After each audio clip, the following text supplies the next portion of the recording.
Who do you got? So we put locks in, and so there's going to be 11 locks, if my math is right.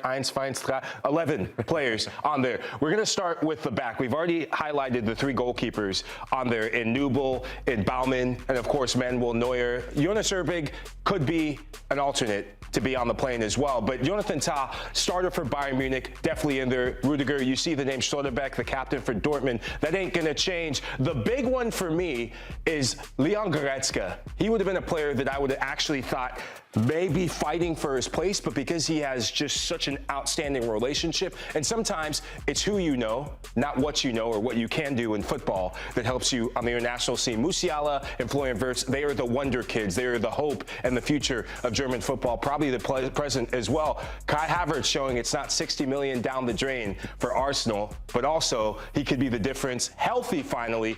I expect him to start for Germany. Nick Woltemade has been starting as well. Now it gets to the fun part. Come on down to the German football factory, because when I look at the players that I expect to be on the plane, I'm going to start with one of my favorite up-and-coming players, Lennart Karl. Yep. He deserves to go to the World Cup in a breakout season for Bayern Munich.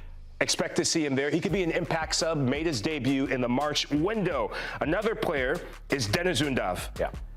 I want to go back to the recent match for Germany where Deniz Undav in Stuttgart, Julian Nagelsmann leaves him on the bench, and you start hearing the whistles. You start people are chanting his name, Undav, Undav, Undav. That's a message to Nagelsmann that at some point in the World Cup, we could see Deniz Undav playing with Kai Havertz, or maybe Deniz Undav starting for Germany over Kai Havertz. He's been sensational. He's the best German football player as an attacker in the Bundesliga this season. His numbers are through the roof. And now this is where it gets really interesting. I'm going to leave and do the easy ones. Kevin Schade started the season well, out. Really? He's not going to make it for me. Okay. Why? Because you and I cover Scoreline. Yes. And most people, when you watch the Bundesliga, you don't keep an eye on clubs like Cologne. Up steps the teenage sensation, Saïd El-Mala. Cologne would not be surviving in the Bundesliga without him. He's a left winger. He just has this consistency, developed consistency about him, this arrogance, this ability to just create something out of nothing. And he will be one of the players that you're going to come out of saying, I didn't know Germany has this sort of talent. Niclas Füllkrug, you are not going. And now, the big one for me is Nicolò Tresoldi, plays for Club Brugge. Yep. What a player he's going to be. Yep. Technically gifted, has a nose for goal. Germany does not have an out-and-out number 9 right now. Tim Kleindens, I don't think he makes it. The former Hoffenheim man, he's an out-and-out center forward. So with no Tim Kleindens, maybe Tresoldi gets on the plane. I'm going to put him here at the midway mark. We get to the midfield, and this is where I'm going to bang my Borussia Dortmund drum. Felix Nmecha is going to be in there. He was Dortmund's best midfielder. Injuries derailed what would have been in the conversation for him and Joshua Kimmich for best midfielder in the Bundesliga. Gonna see him. Leroy Sané, we'll get back to in a bit. Angelo Stiller, Stuttgart. He's a general for Stuttgart. A lot of German football fans have been begging for Nagelsmann to give him. I think he just sneaks on the plane. He could be a difference maker in the DFB Pokal coming up this weekend. Pascal Gross, he will get on the plane because he is, if you're not going to have Joshua Kimmich playing in the midfield, you need someone else who can get that variety of passing, that passing range, and he's also good on dead ball situations. That means Jamie Lewerling is going to get on the spot, and I actually put Jamie Lewerling, because he is a winger, in the attackers. Over Stach? Anton Stach. The big question is, he's been sensational for Leeds. Yeah.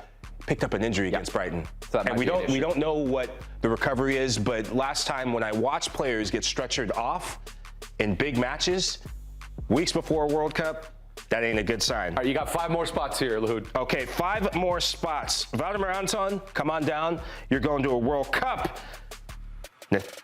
Brown right here for Frankfurt. Hopefully it works again. Yes, we're in the money. Okay. So Nathaniel Brown is an interesting one. He's a German-American. Did not want to play for the U.S. men's national team. He believed in himself, and he'll be going to the World Cup. He will become the first ever German-American to play for Germany at a World Cup, and that leaves me with my big surprise. is this fella. Really? Okay. No Bisek, no TL? Matthias Ginter. He's been great. You're going to see exactly why I believe this, because in today's European final, the Europa League final, he has really revitalized himself for this Freiburg side.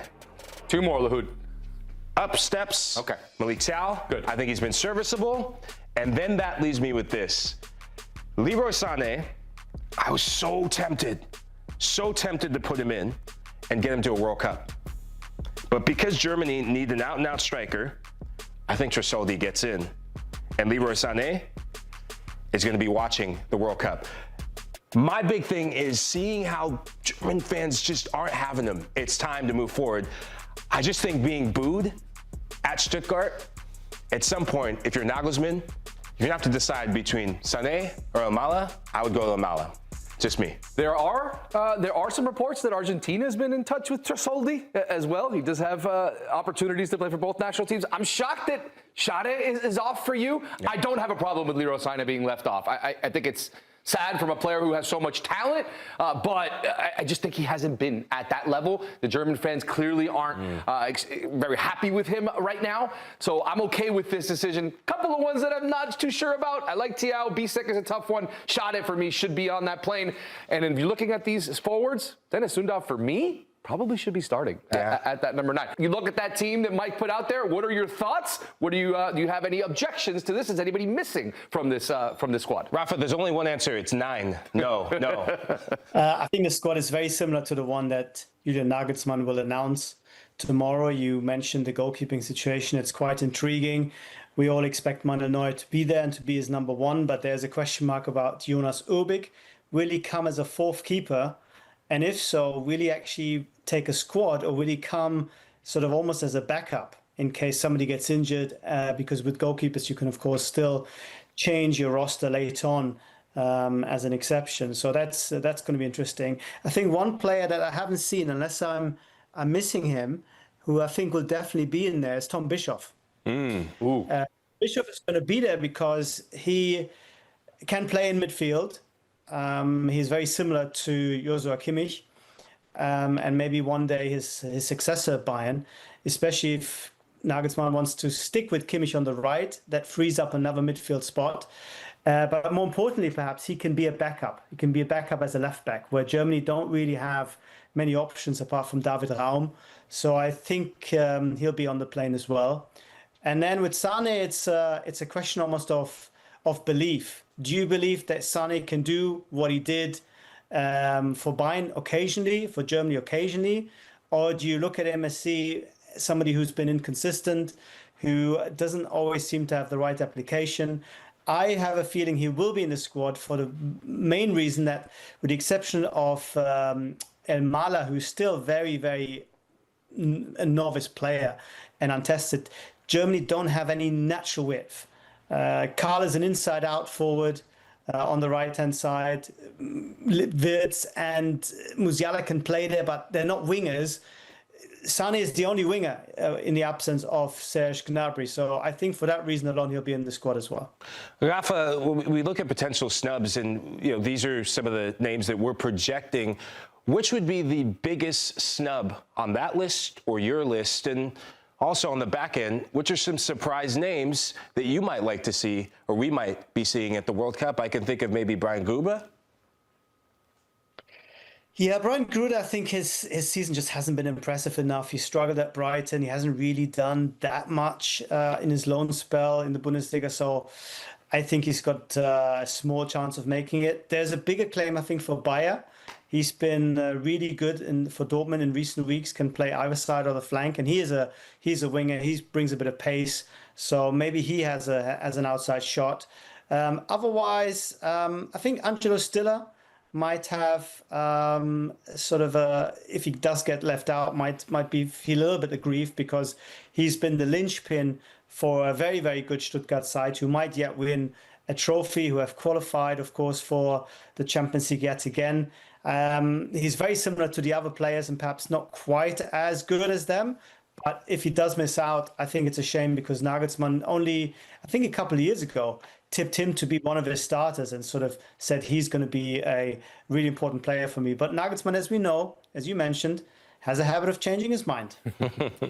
Yeah, specifically about goalkeepers. And that's where we want to go next. We were mentioning the goalkeepers, and we were mentioning Manuel Neuer. Last time we had you on, you thought that damage was irreparable and that Neuer would not be in this squad. Now it seems to be, and rumors are that he will be in this squad. What are your thoughts on that situation? And you think it is positive that Neuer seemingly will be on this team?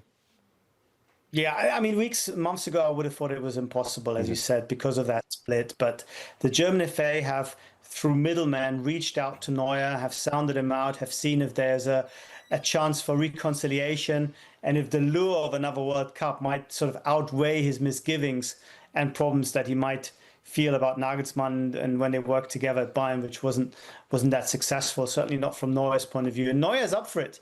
Neuer has renewed his contract. Neuer understands that this is his last shot at another trophy with Germany, even though it's not a big chance. I think we don't expect Germany to win the World Cup. But Neuer, like so many players, especially of his age, they find it hard to say no to these opportunities. And I can understand why, having recovered form and having had a pretty good season, he is still seen as Germany's best keeper. I think Nagelsmann looked at Oliver Baumann and looked at his performance in the second half of the season, which wasn't that impressive, despite Freiburg going to the Europa League final, and has decided, you know what, Neuer is still at 40, an upgrade on Baumann. So let me try and see if Neuer wants to do this. It's a bit of a parallel with the Euros, where he brought back Toni Kroos from retirement. That really worked, despite many people's misgivings, and I would include myself in that. I really doubted whether that experiment was going to work. It worked really well. Let's hope, for Germany's point of view, that the Neuer comeback will be just as good. Well, historically, Germany has been World Cup or bust. You have to win to live up to their expectations. Maybe a little bit different going into this World Cup. And Rafa will be here every step of the way telling us and expecting what we should expect from Germany. Rafa, thanks for joining us. Thanks for watching this video from Morning Footy. For all news and insights regarding leagues around the world like EFL, Serie A, and all UEFA competitions, both men's and women's, don't forget to sign up for Paramount+.